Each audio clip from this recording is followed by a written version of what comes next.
a favor. Hit the like button. Hit the subscribe button. What's it going to take you? 5 minutes total, please? Like, subscribe. Help me build this channel. We got good messages. We got heavy stuff to talk about. We're going to help people. Like and subscribe. Thanks. What's the definition of gratitude, this dog? Maggie's grateful for walks. Maggie's grateful for a pat on the head. She's grateful for a treat. She's grateful when I sit down and talk to her. She's grateful when we go for rides. She's grateful when I just look at her. This dog is the embodiment of love and gratitude. I swear. Grateful when I just look at her.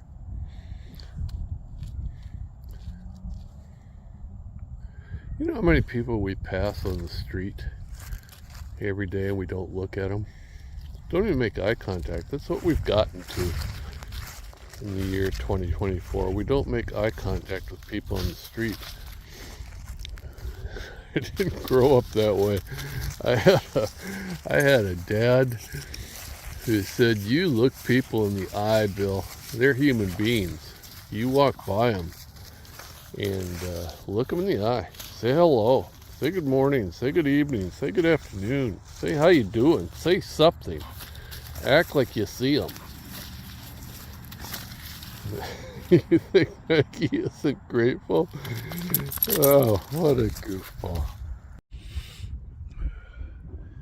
Yeah, gratitude's a weird thing. If you ask most people on the street, say, "Are you grateful that you're alive?" And it's like, "Oh God, yes, I'm so grateful." But most days we don't act like it. You know, we piss and we moan and we bitch about what's going on and how life is unfair. And it's like, not feeling the gratitude.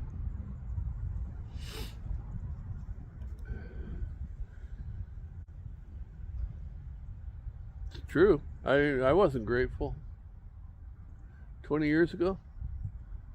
Still in the throes of alcoholism. There was no gratitude. I thought life was a chore, a task. Just had to get through it so I could drink some more and pass out.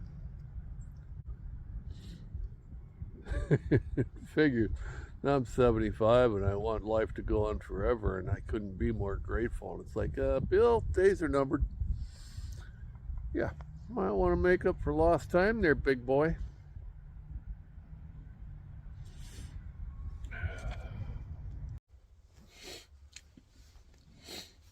Growing up, and I'm talking about, God, when I was 3 or 4 years old, I had an aunt, Aunt Lois.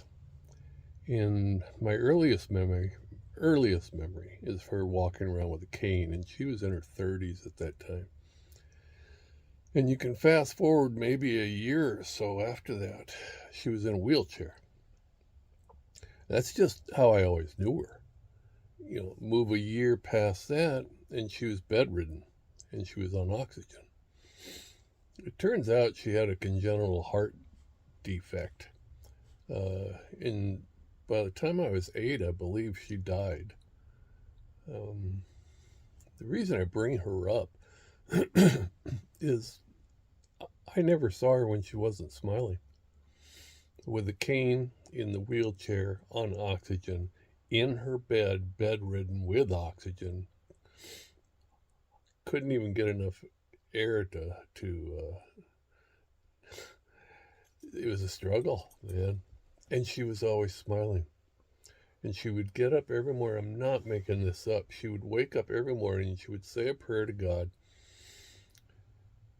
thanking God for her life and the joys that she had.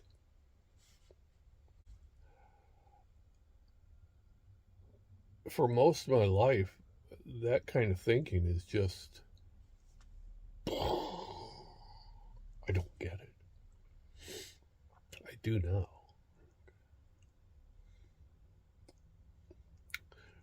About 1995, I had a student in middle school, 7th and 8th grade, had spinal bifida. Okay. She was in a wheelchair constantly, and got somebody walking by, so we got to hold off here. Okay. Had spinal bifida, in a wheelchair all of her life.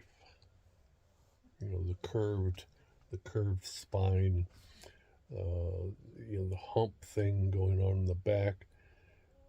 The child was incredibly happy. And I'm still in touch with her today. She's in her 30s, maybe 35, maybe 40. I see her all the time on Facebook. Always happy. Always happy.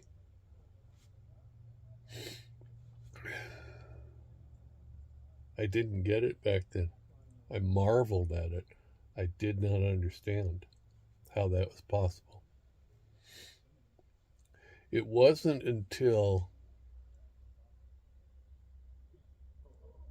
I had given up in 2006 and I was on the verge of literally drinking myself to death in a hotel room in Anchorage, Alaska.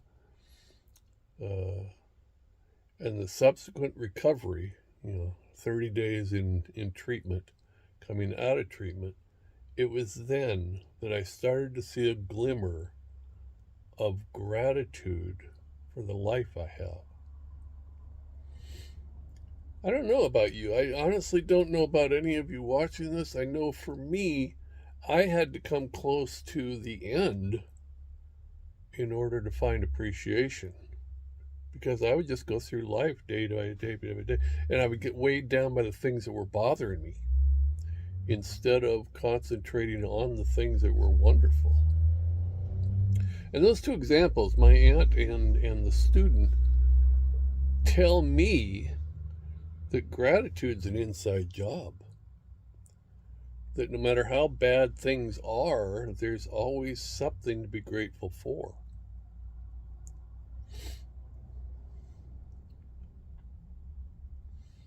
I had an incredibly understand where I came from. I was blind at 9 months in the foster system when I was adopted by parents who, and I still to this day don't understand. Okay, they wanted to adopt a child, so they picked through all the ones available, and they decided on a blind kid. Please don't ask me for rationale here. I don't get it still to this day. Gave me an incredibly loving childhood. I was never lacked for love. I was sent to the best schools that they could afford, private school. Okay. Surrounded by extended family who loved me.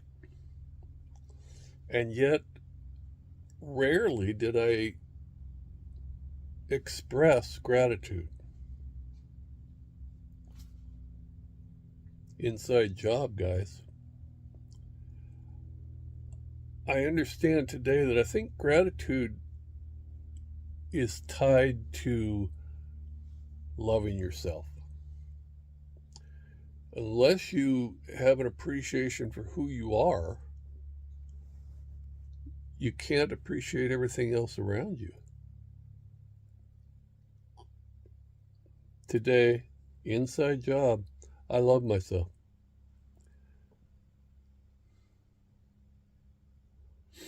I've outlived everybody. Outlived my biological family. Outlived my adopted family.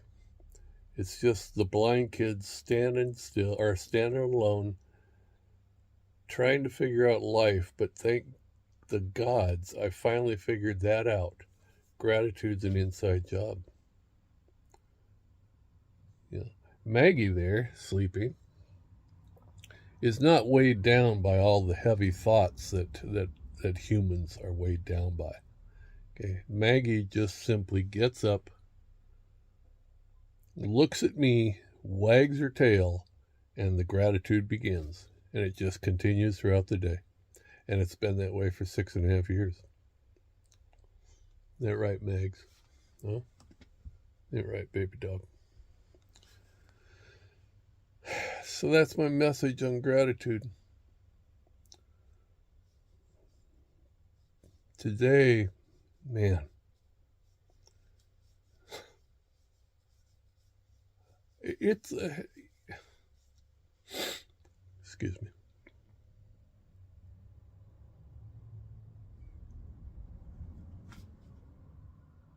It's unbelievable. The incredible life I've been given. And I'm so happy that I was finally able to see it, finally able to appreciate it, and finally able to share this message with people. That, what a trip. I understand people have it tough. I get it. I really do. And I understand how hard it is to get through that crud that's weighing you down and find gratitude. And I understand people with clinical depression and anxiety problems. I get it. You got to find that glimmer somehow. You got to find that ray of light.